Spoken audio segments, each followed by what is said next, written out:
Hello, friends.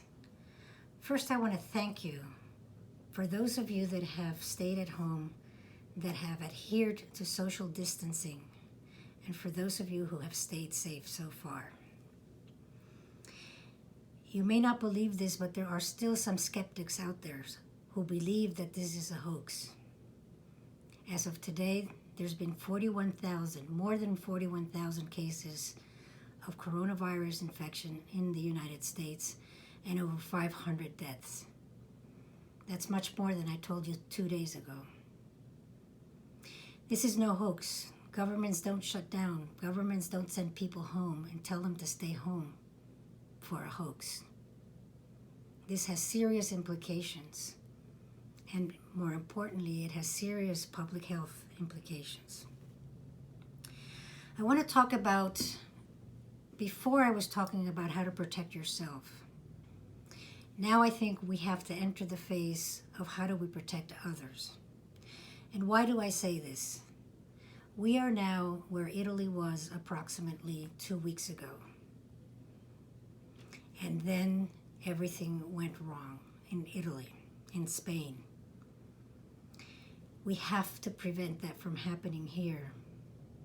New York City already has declared an emergency. We have to prevent this.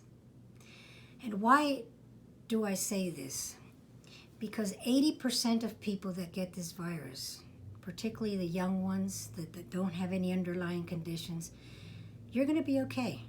You either won't know that you have this, or you might get something mild or maybe a little bit more than mild, but it won't be severe.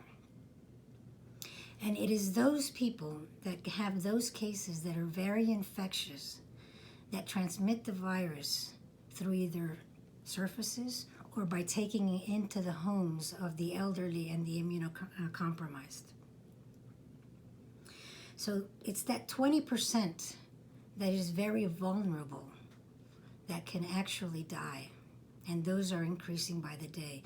And who are those people that are compromised?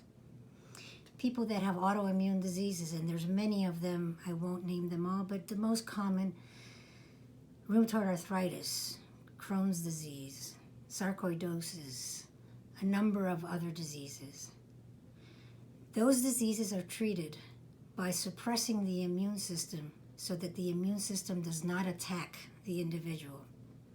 It also lowers the ability to fight infections. People with lung disease, cardiac disease, people with diabetes, all of those people are prone. And look around you and think, how many people do you know that are diabetic? I bet you know more than one. Or that have heart disease or lung disease, asthma. Or people that have some form of immunodeficiency. We all know someone. And those are the people that we have to protect, including the elderly. And many of you, if you're lucky, have parents, grandparents, aunts, uncles. Those are the people that we have to protect right now. So I want to talk to you about something very interesting. I was talking to a friend who was saying, we're going to start sewing masks. And I want to talk about masks because we always hear about the N95 masks and this and that. The N95 masks are to protect the individual who is wearing the mask from very small particles, including viruses. Other masks that you can wear as a potentially asymptomatic or a person that has no symptoms, carrier of the virus, are to protect others. The masks that these wonderful women are going to start sewing are going to do just that. They're going to protect others from those asymptomatic carriers that may be transmitting the disease without knowing it, without feeling it. But that's what it's going to do. It's going to protect others. I also want to talk to you about gloves. I'm sure you all know that these should be disposable gloves. That these should be, if they're not disposable, there should be rubber gloves. They should be disinfected. And at this point where we are all staying home, hopefully, And we're only going to the supermarket or the drugstore when we need to. The air particles are less important because less people are coughing and sneezing because we're not around each other. Surfaces, on the other hand, become more important. Hand washing, gloves become more important.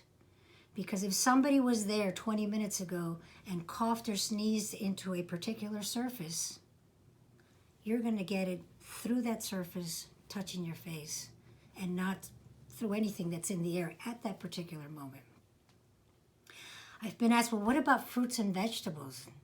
Great question. The same principle. When you get home, leave your gloves in the used at the supermarket or wherever, leave them in the car, get new ones, put your fruits, your vegetables in the sink, wash them out, and then sanitize your gloves and your hands, and then put them away. If you wash it away, make sure that then you sanitize the sink or the surface where you've put them. This is mostly to protect not only yourself, but more importantly to protect others. I assure you there's many people that you know that need to be protected.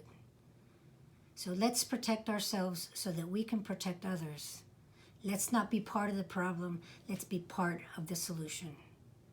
So for now, stay home, stay safe, and stay tuned. Thank you.